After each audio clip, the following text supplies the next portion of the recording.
Betfair Tingle Creek Chase, just under 2 miles, 13 fences. And the former Triumph Hurdle winner Quilixios is the first to show, with last year's winner of this race, Jonbon, up on the outside.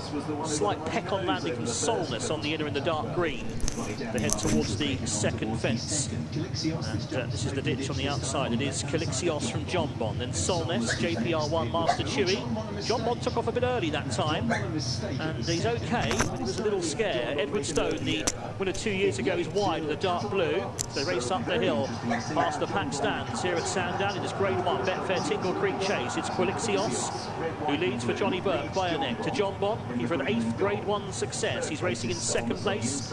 The inside is Solness, the dark green. JPR1, the Holden Gold Cup winner, is in the black and yellow. Edward Stone won this race in 2022, is up on the outside, the dark blue for Tom Cannon.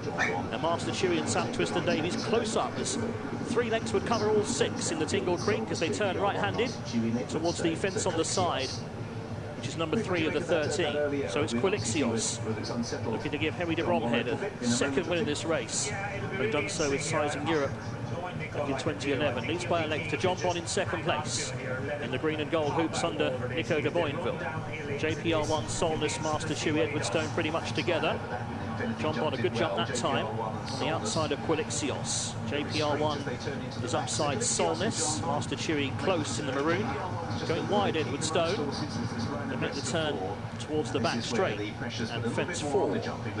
Quilixios and Jonbon, stride for stride on the approach towards this plain fence. Both jumped it well. JPR1, Solness, Edward Stone and Master Chewy pretty much together, the chasing quartet. Next fence coming up. In the front 2 were good. Quilixios and Jonbon. They head towards the next. The ditch, Jonbon just in front of Fallen Master Chewy. Master Chewy is gone. Sam Twiston-Davies is up. Looks like the horse is getting up. Sam's grabbed hold of him, hopefully okay. So we lose Master Chewy at that one. They head towards the old water jump. It's Quilixios and Jonbon. Jonbon maybe just touching down in front that time, and Solness with JPR1, the wide racing Edward Stone. Heading towards the railway fences, 8, 9 and 10. Jonbon out in front now to Quilixios. Good jump by Jonbon that time. He lands a length and a half clear to Quilixios. JPR1. Edward Stone is wide. Solness the inside. All over that one okay. So head towards the last of the railways. 4 from home. Jonbon put in an extra stride. We lose Edward Stone. Edward Stone a heavy fall. The winner 2 years ago is out of the race. So Quilixios back for more on the inside of Jonbon. Just 4 remain in the Tingle Creek. JPR1 is 3rd. Solness on the inside as they make the turn with 3 left to jump. Half a mile to go. So Jonbon on the outside of Quilixios, coming back towards the 3rd from the finish. Solness on the inside, the white sleeves, and then the noseband of JPR1 and Brendan Powell.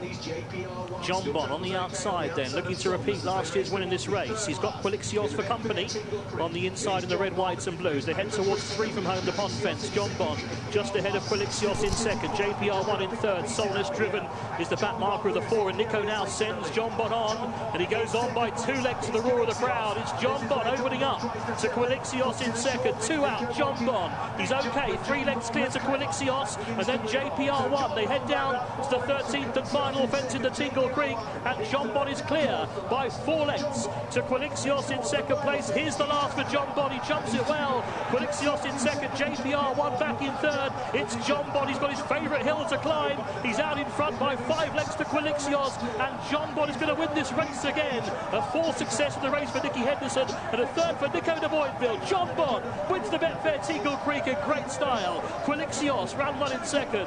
3rd JPR1, and last of 4 to get round was Solness.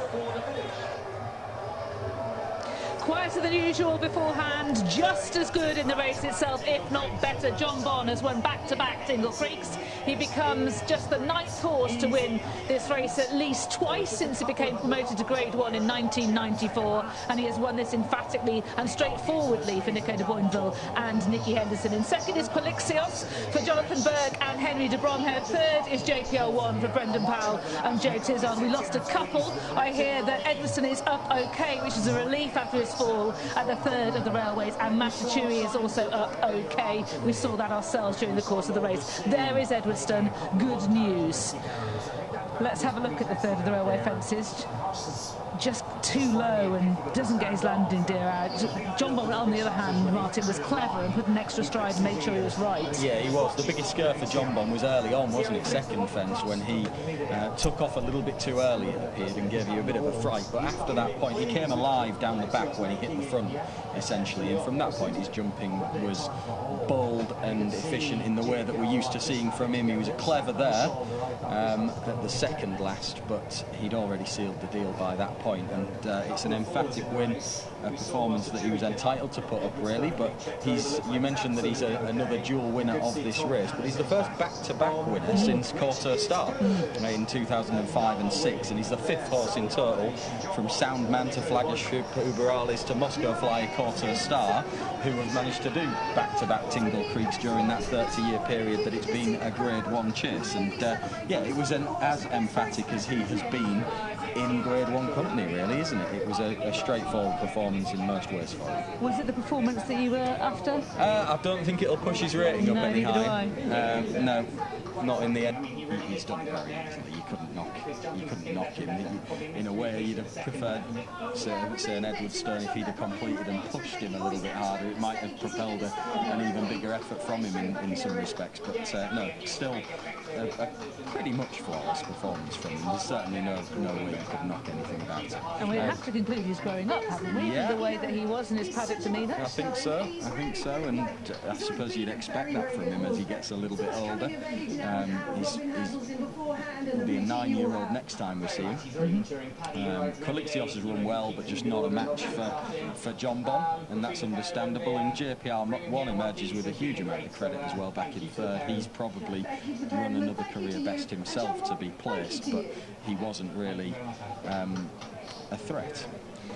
Solness found his jumping stretched in this kind of company, and possibly on this ground as well. Yes, he did. There was an early error from Solness, wasn't there? And I think he found it a little bit too much. He's probably going to be a better horse on slightly less testing going in.